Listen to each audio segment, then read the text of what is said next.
ये लीजिए sir bill. आपकी सर्विस बहुत ही शानदार और सफाई व्यवस्था का तो क्या कहना। Thank you sir. Thank you sir, have a nice day. रुको, इधर आओ। जी सर। आपने बहुत अच्छी सेवा की है, इसलिए मैं आपको टिप देता हूँ। इसमें से जो अच्छा लगे उठा लो।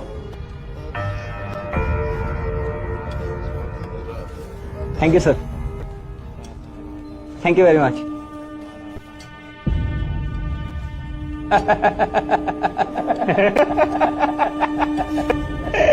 मैंने कहा था ना। बात तो सही है आपकी बड़े भाई साहब। इसको यही पता नहीं है कि कौन सा नोट छोटा और कौन सा बड़ा है, तभी तो ये वेटर है, वरना आज होटल का मालिक नहीं होता ये।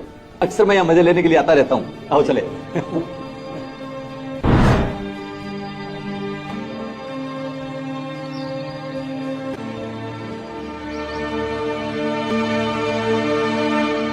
अरे सुनो बेटा, एक मिनट।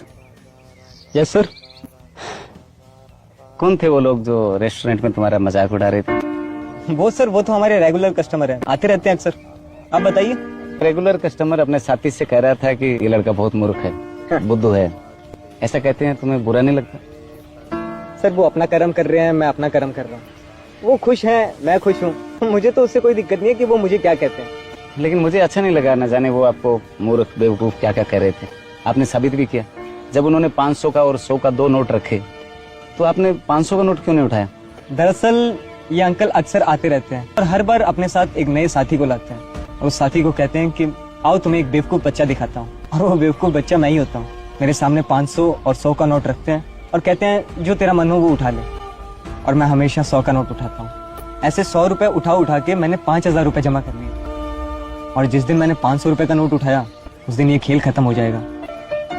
अब मूर्ख कौन है ये तो पता नहीं, लेकिन जिसमें सामने वाले को खुशी मिलती हो, खुद का फायदा हो, तो थोड़ी देर के लिए मूर्ख बन जाए तो कोई दिक्कत नहीं है। समझ गया बेटा, आप बहुत शाणे हो, बहुत समझदार हो, तो दूसरों को खुशियां भी देते हो और अपना घर भी चला रहे हो। Thank you.